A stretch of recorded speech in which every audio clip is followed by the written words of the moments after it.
Hola, quería grabar este video para compartir un par de apuntes e ideas en relación a la próxima toma de mando forzada por parte de Keiko Fujimori, la hija del dictador Alberto Fujimori, pero en concreto en relación a la censura y los trabajadores culturales y artistas en el contexto de Perú, que vienen dando ya una larga batalla contra ese mecanismo que es la censura, que fue utilizado de manera sistemática en el contexto de la dictadura fujimorista, en donde hay una particularidad del fujimorismo que creo que es muy importante, y es que le dieron muchísima importancia a la construcción de una hegemonía cultural neoliberal que apoyara con absoluta fe, como lo vemos en muchos contextos hoy en día, ¿no? Hay mucha gente que se pregunta ¿por qué gente que vive en una situación de explotación y empobrecimiento brutal por parte del Estado y de las élites en Perú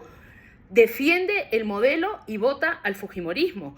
Eso es porque el fujimorismo, una de las grandes características que tuvo y un amplio trabajo que hizo, fue en el control de la hegemonía cultural, principalmente a través de los medios de comunicación. Posiblemente para amigos que no son peruanos, no conocen de los grandes casos de corrupción que hubo por parte del Servicio de Inteligencia operando en consonancia con grandes medios de comunicación para controlar la agenda mediática, ¿no? Pero esto no se limitó únicamente a que, por ejemplo, ciertos periodistas ensalzaran la imagen de Alberto Fujimori o no hablaran de ciertas denuncias que se estaban dando o criminalizaran a ciertas personas, ¿no? No solamente fue en el terreno de lo periodístico, sino también fue en el terreno de la construcción de hegemonía cultural en el espacio mediático con, por ejemplo, figuras como Laura en América, la señorita Laura, que luego ha estado en México y que me parece sorprendente que siga siendo una figura popular cuando hubieron procesos judiciales de investigación del rol de Laura Bozzo en la construcción de este aparato mediático de adoctrinamiento que utilizó el fujimorismo. Sabemos también que grupos como los no sé quién y los no sé cuántos fueron pagados para incluir ciertas narrativas en sus canciones. Sabemos también que incluso se utilizó a conciencia a, por ejemplo, cómicos ambulantes en construir o invisibilizar ciertas narrativas, ¿no? Y que el control mediático del fujimorismo no se limitó únicamente al control periodístico, sino era el control del entretenimiento, ¿no? Y paralelamente sabemos también que había una maquinaria de persecución y censura a aquellos trabajadores de la cultura que o utilizaran sus herramientas artísticas y sus plataformas artísticas y sus espacios culturales y sus herramientas narrativas para denunciar a la dictadura fujimorista. Hay un documental muy bueno de Anne Kaneko que se llama Against the Grain, que sigue a distintos artistas contemporáneos peruanos cuyo trabajo estaba dedicado a denunciar la dictadura fujimorista y las consecuencias de la dictadura, y que vivieron distintos tipos, no solamente de censura, y acá es algo muy importante que entender. En el contexto peruano no solamente hablamos de censura, de que el director de un museo te diga no puedes poner esto, o haya digamos, un contexto generalizado de autocensura. Hablamos de un contexto de persecución política. En el documental de Anne Kaneko, por ejemplo, hay una entrevista muy interesante al artista Alfredo Márquez, que vivió una situación de encarcelamiento producto de su trabajo, en donde se utilizó su trabajo para criminalizarlo y imponerle una sentencia en un contexto de dictadura, ¿no? Entonces eso es muy importante entender por qué. Porque esos mecanismos de persecución política siguen operando, esos mecanismos legales siguen existiendo en el contexto peruano. Hace poco sabemos que artistas como Walter Humala, como el músico Walter Humala, y varios otros más, han vivido un proceso de persecución política utilizando el discurso de la apología del terrorismo para judicializarlos y hacer sentencias hasta 15, 20 años hace un año, ¿no? Entonces, todo ese aparato, o sea, por un lado, el fujimorismo en su momento captura la hegemonía cultural, captura la mente de los peruanos a través del entretenimiento, de los medios de comunicación, a través de músicos, de programas de televisión, a través del control periodístico, ¿no? Pero por otro lado, hay un mecanismo institucional y penal para que las voces disidentes del fujimorismo y que se opongan a la continuidad de este modelo económico, no puedan hablar porque te pueden meter a la cárcel finalmente. No es solamente que no te dejen exponer, ¿no? Entonces, sabemos que con la toma de mando el día 28 de julio, ¿no? Sabemos también que hay distintos mecanismos que, por ejemplo, como el intento de construir este colegio de artistas que, bueno, eventualmente podríamos pensar que, bueno, un espacio para que resguarde los derechos laborales de los trabajadores de la cultura en Perú, ¿no? Pero cuando uno lee detenidamente cuál va a ser el rol de ese colegio de artistas que se quiere imponer desde el Congreso, es una herramienta institucional más, por un lado, para precarizar a los artistas, pero también para tener un control del discurso, ¿no? Y para tener una legitimidad institucional, por ejemplo, de no permitir el acceso al trabajo y a espacios expositivos, espacios de trabajo, espacios culturales, a artistas que no estén colegiados, por lo cual te piden toda una serie de requisitos y demás, ¿no? Entonces, pero acá yo lo que quiero plantear, y esto también, bueno, no solamente creo que se limita al contexto peruano, sino es a cómo podemos entender la censura, pensarla en un marco que no es el marco liberal que, como decía, viene de Estados Unidos y de Europa y que nos limita no solamente en el análisis que podemos tener de lo que es la censura, de cómo opera, sino en la construcción de herramientas para sobrepasar esa censura, ¿no?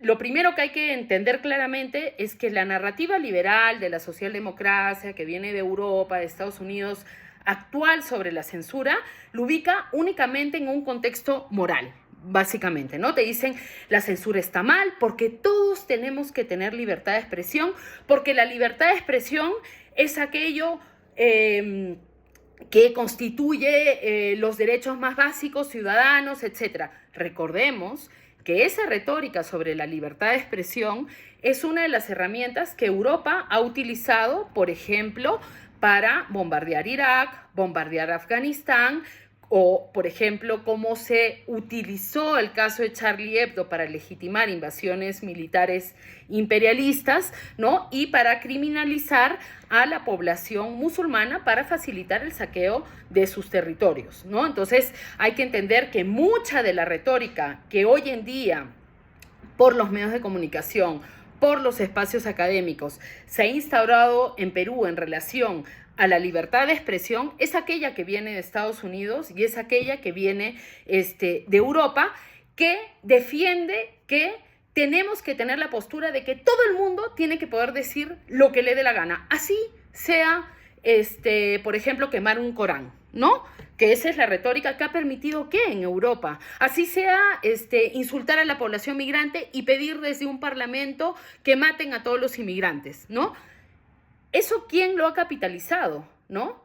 Eso lo ha capitalizado la extrema derecha. Uno de los grandes motivos por los cuales la extrema derecha, con Vox en España, con Trump en Estados Unidos, con Milei también en Argentina, ha podido crecer tanto, es porque la retórica liberal, ¿no?, ha defendido la libertad de expresión absoluta. Libertad de expresión quiere decir que tú puedes tener que decir lo que te dé la gana.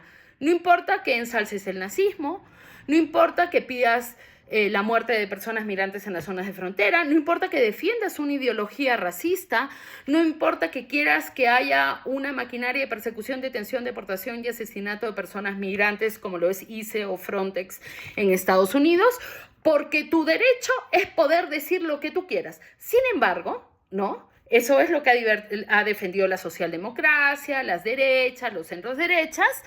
Por ahí, la extrema derecha ha entrado no solamente a poder decir lo que ellos quieren, ha entrado a utilizar los medios de comunicación como plataforma y normalización, por ejemplo, esa cultura de la violencia que hemos visto con Milei en Argentina, y ha utilizado los espacios del Estado, ha utilizado los parlamentos, ha utilizado las instituciones públicas para desde ahí reforzar y normalizar aquello que es inaceptable.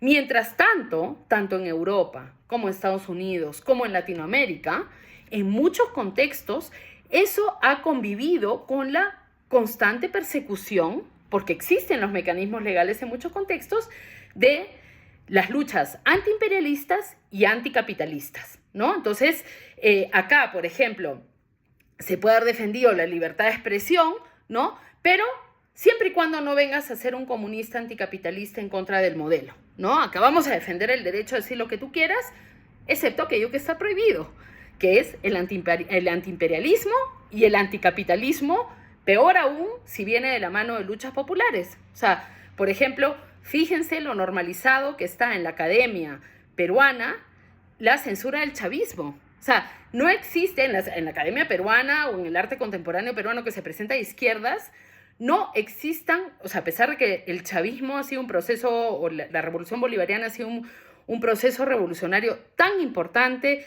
para la región y que en distintos aspectos es importante entenderlo desde el contexto peruano. Fíjense cómo no existen académicos, y no es porque no los hayan, hay personas como Mónica Bruckmann, por ejemplo, que es una académica que ha tenido que desarrollar su carrera en Brasil, una académica peruana, ¿no? Porque acá es casi imposible.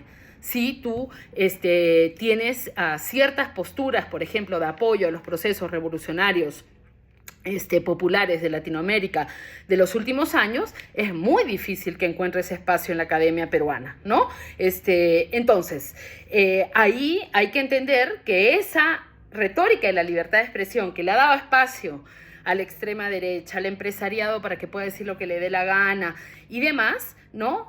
Es en un contexto donde ya existen unos mecanismos de represión, deslegitimación, ataque, pero sobre todo unos mecanismos legales que no permiten que ciertas personas expliquen ciertas perspectivas, como por ejemplo, pensemos en el contexto peruano, ¿no? En relación al caso Las Gardenias. Yo sé que hay mucha gente que no está de acuerdo con la retórica en relación al caso Las Gardenias, con cómo se utiliza el discurso de la violencia contra la población LGTB en ese proceso judicial, ¿no?, que está llevando a cabo el Estado peruano, pero sé también que hay un contexto en el cual no se puede hablar de eso libremente, porque si esas personas que cuestionan la narrativa o cómo se está presentando, cómo se está llevando a cabo ese proceso judicial, hay una gran posibilidad de que les abran un proceso judicial por apología del terrorismo. Y lo más lamentable es que ese sector que apoya esos mecanismos de persecución política, ¿no?, sabe perfectamente que hay un grupo de gente que no está de acuerdo con esa postura, pero que no puede decir nada porque hay un contexto en donde no vas a poder hablar sobre eso, porque te pueden abrir un proceso judicial, ¿no? Y me refiero en concreto a ciertos contextos progresistas que ganan muy fácil los debates políticos porque hay un terreno en donde las personas que no están de acuerdo con sus posturas no pueden hablar, ¿no?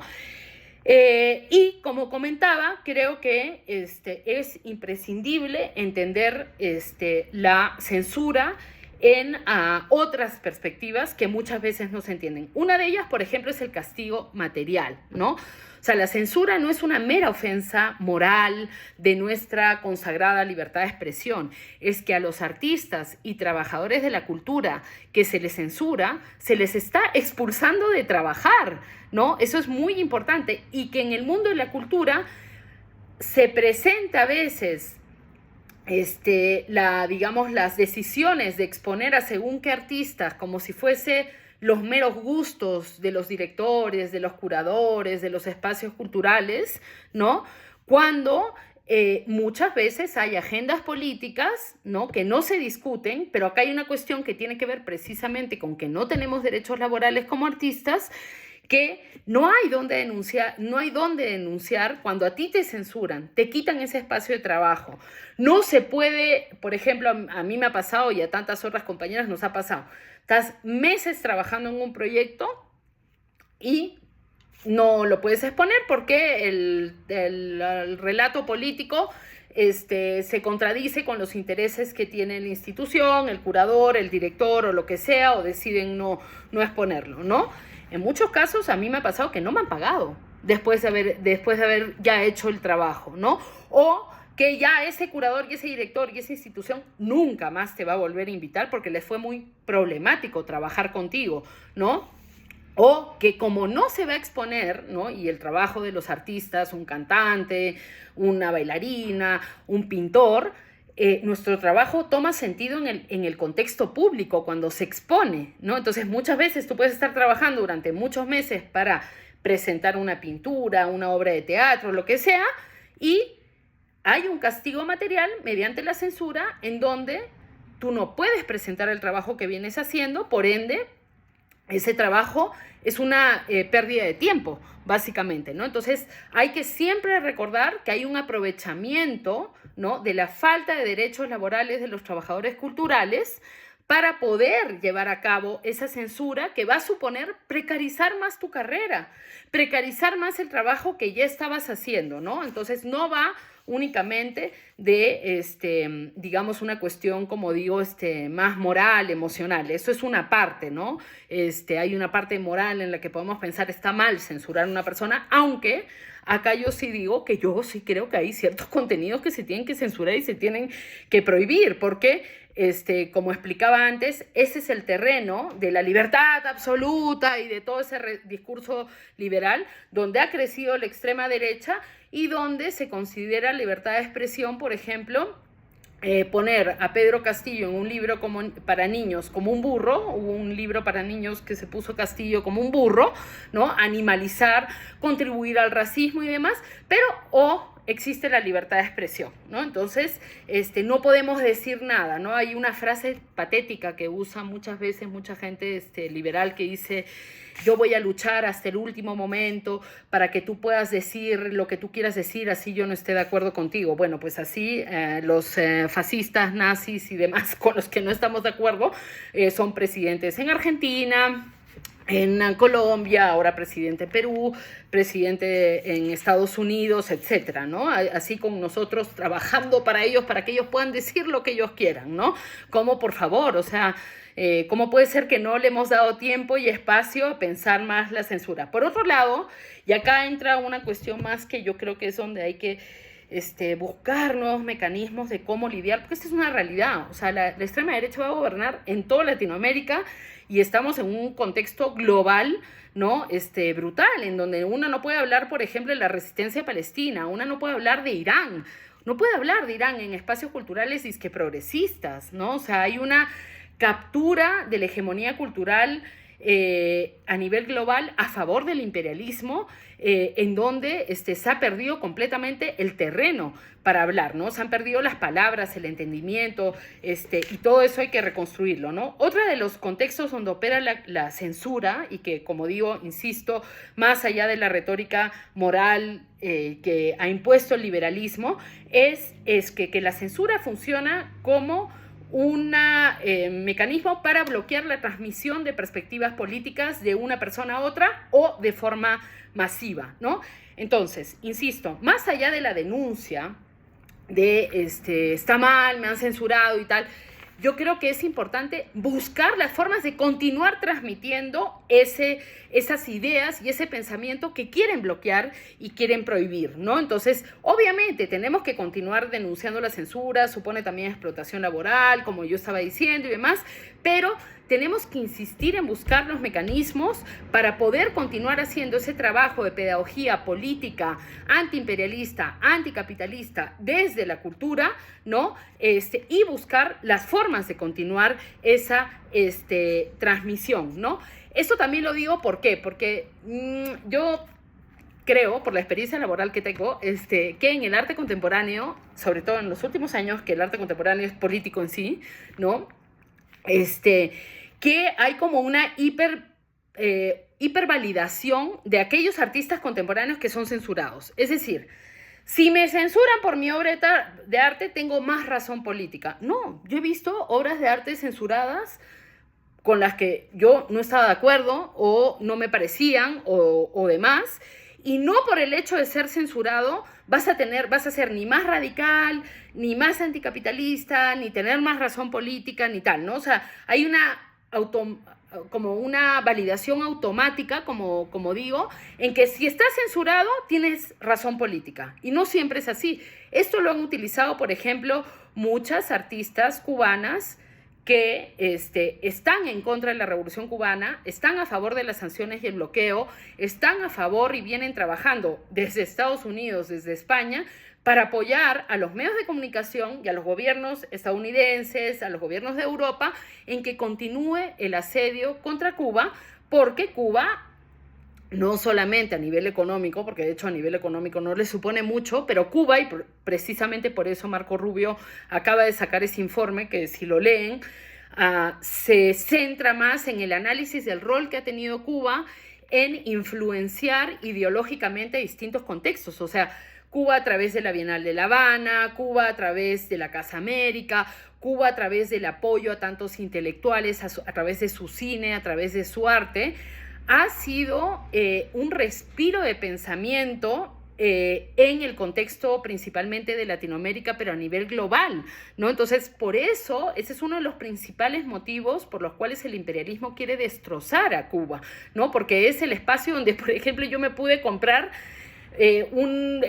Rostros Negros, Máscaras Blancas de Frantz Fanon, que fue traducido en el año 1960 y pocos, en la primera traducción al castellano que se hizo en el contexto cubano, ¿no? Porque es un espacio de producción de cultura y de producción de otras perspectivas o de una perspectiva antiimperialista, anticapitalista de la realidad, ¿no? Y eso ha venido siendo atacado, por ejemplo, por muchas artistas cubanas que se han agarrado al discurso de la libertad de expresión, ¿no?, para legitimar que lo que ellas estaban diciendo era radical porque las estaban censurando o porque su pensamiento no era aceptado.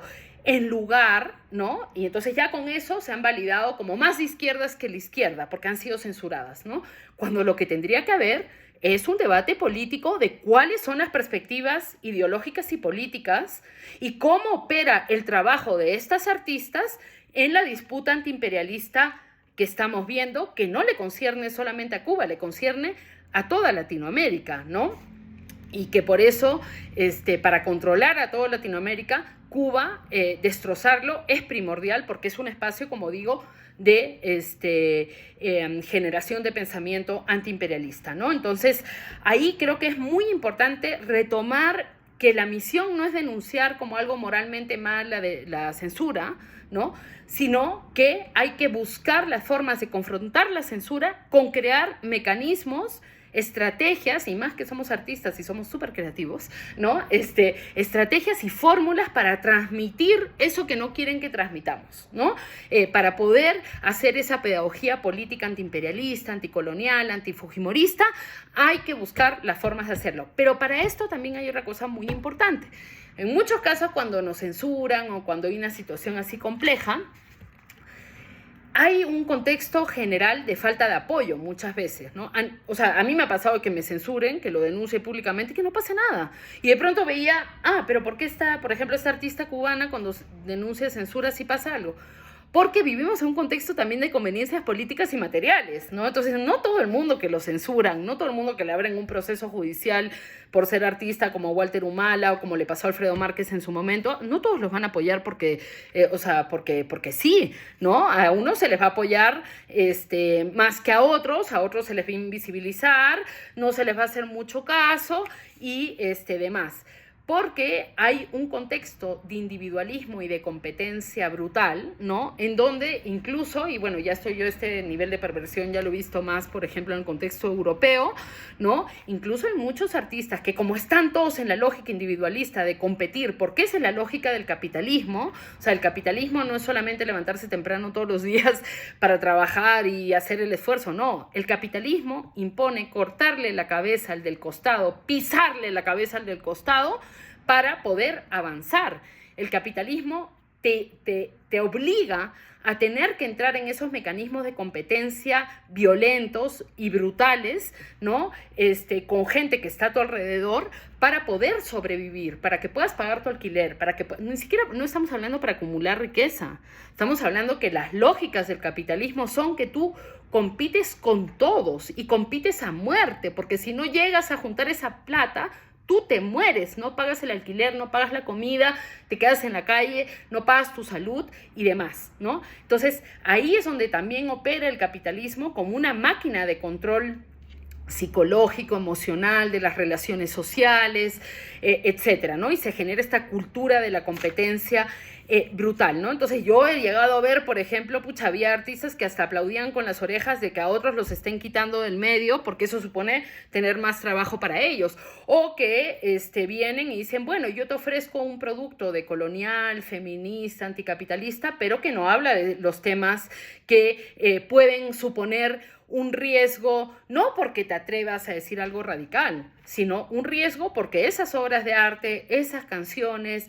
ese pensamiento intelectual, esa producción académica pueda terminar siendo una herramienta política para las masas. Ese es el verdadero riesgo por el cual las instituciones culturales, cooptadas por la maquinaria de la industria cultural capitalista, no permiten que ciertos pensamientos y perspectivas entren, ¿no? O sea, hay, por ejemplo, muy buen diagnóstico de los problemas, ¿no? En muchos contextos podemos ver que se acepta el diagnóstico y el análisis del capitalismo, la historia colonial, demás y demás.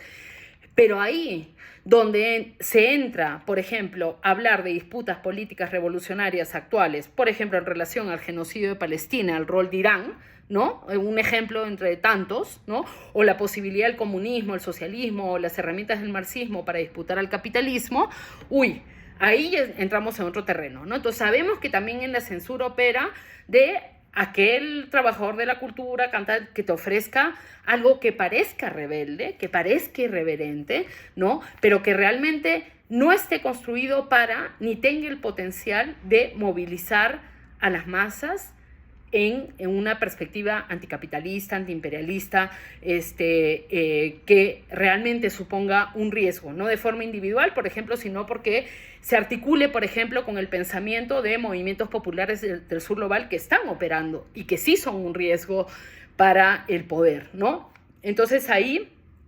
creo que es importante entender el contexto también laboral en el que estamos, ¿no? Hay un contexto laboral, pues, que como digo, es de cortar cabezas, ¿no? Y ahí el trabajo que hay que hacer, creo yo, es muy difícil, pero ojalá, ¿no? Que es de generar un contexto de apoyo mutuo, de generar el contexto de confianza, de decir entre nosotros, si tú te atreves a decir esto, yo voy a estar ahí para bancarte y para apoyarte, no voy a tomar tu puesto laboral, yo te voy a apoyar hasta acá.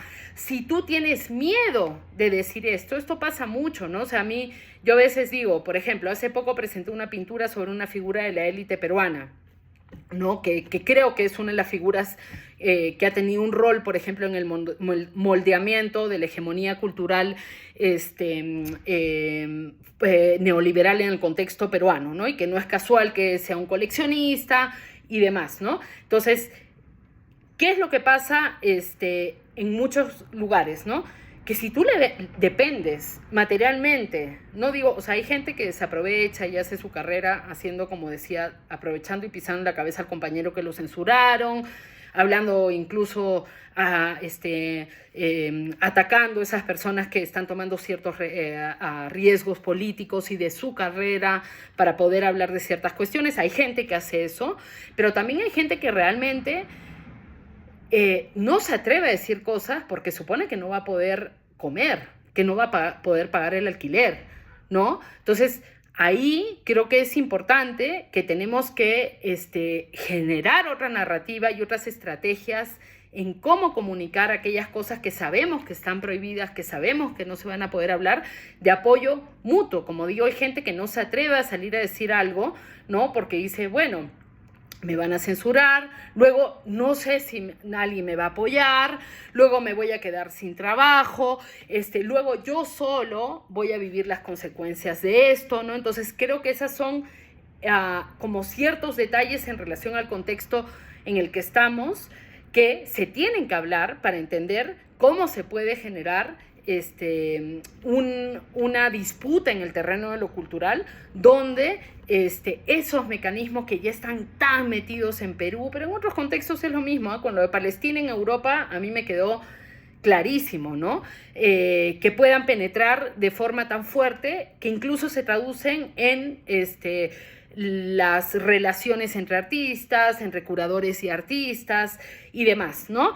Y bueno, con esto termino. Espero que sea útil estas perspectivas. Espero también que se generen espacios de debate en cómo, más allá de la queja y el diagnóstico, cómo pensar la censura, cómo analizarla desde otros puntos de vista y cómo sobrepasarla. Tenemos una larga historia de artistas que han hecho de todo, hasta tenido imprentas clandestinas, ¿no?, que han logrado transmitir las perspectivas, los conocimientos políticos que el poder quiere prohibir porque le suponen un riesgo, ¿no? Y sobre todo, creo que una cuestión que ya tiene que ver con otras discusiones es que este contexto de apoyo mutuo del que comento, de saber que tu compañera, que tu amiga artista, que tu amigo curador, que tu amigo intelectual, que tu amigo periodista, amigo, cuando digo amigo, bueno, que tu colega periodista, lo que sea, te va a bancar, ¿no? Tiene que ver con que, no con una cuestión otra vez moral o una cuestión de amistad, perdón, usado el término amigo, quizás tendría que haber dicho colega o compañero de trabajo, ¿no? No tiene que ver con una cuestión moral, sino creo que hay una fuerte crisis en donde el progresismo ha podido, la progresía, no el progresismo, la progresía ha podido crecer mucho, ¿no? En que no hay horizonte, ¿no? Entonces, si hay un horizonte común, si hay un objetivo común, ¿no? Por ejemplo, de abolir el modelo capitalista, o sea, ya no sé qué pruebas más necesitamos para saber que este modelo económico no funciona y para saber que este modelo económico desde hace 500 años se está imponiendo mediante la violencia, mediante golpes de estados, mediante genocidios, ¿no? Entonces, ahí hay una falta de consenso en los contextos de izquierda de cuál es el horizonte, ¿no? Porque nos han prohibido pensar en un horizonte revolucionario, revolucionario no en el sentido de la consigna vacía, revolucionario en el sentido de el cambio estructural, el cambio de paradigma que se necesita para construir una otra forma de vida, que no es solamente la redistribución de la riqueza, es como entendemos la existencia en sí misma y todas las capas tan importantes en donde el capitalismo, mediante la hegemonía cultural, ha impuesto una única forma de pensar, ¿no? Entonces, a veces también creo que ese falta es como cuando con el debate sobre Palestina, ¿no? O sea, hay unos que piensan que se va a llegar a la liberación de Palestina con las declaraciones mensuales de Pedro Sánchez y mientras continúa con los acuerdos con las empresas de arma y continúa con los acuerdos comerciales, continúa en la OTAN y en la Unión Europea y tienen la ilusión óptica que Pedro Sánchez va a contribuir o va a ayudar o va incluso a liberar Palestina porque hizo tal gesto o tal declaración, ¿no? Cuando hay otras personas que creen que lo que hay que apoyar es aquello que históricamente ha dado resultados, que son las luchas de liberación nacional que utilizan a veces estrategias militares, ¿no? Pero, por ejemplo, en eso creo que desde la izquierda no hay un consenso, ¿no? Hay gente que está en contra de las luchas de liberación nacional y las distintas estrategias que puede utilizar en un contexto de guerra, ¿no? Y que incluso ganan ese debate, como digo, porque hay cosas que no podemos decir, yo misma no puedo decir en este video por el contexto de censura generalizada en el que estamos. Y bueno, con eso termino. Espero que, como decía, que sea útil y sobre todo espero que se armen los espacios, las discusiones para buscar creativamente, con nuestra hermosa alma creativa, las formas de transmitir todos esos saberes, esas perspectivas, pero sobre todo también el urgente debate político de cuál es el horizonte que queremos construir fuera del fujimorismo, fuera de la extrema derecha, fuera del capitalismo, pero cuál es ese otro mundo que queremos hacer.